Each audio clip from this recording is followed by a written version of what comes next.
In this quick video, I'll show you how to insert drop-down list on Excel. If you found this video helpful, then please consider subscribing my channel and also like this video. So as you can see, I have two columns on my Excel. First one is category, and here I want to add a drop-down list.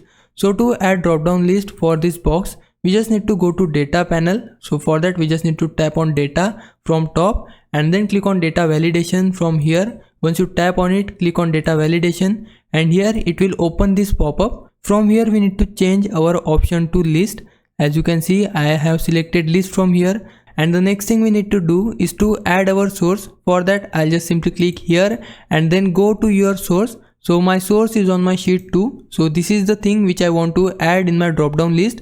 So for that, I just need to drag left click on my source, and then we just need to tap on OK, and there you go. I have successfully added drop down list on my Excel.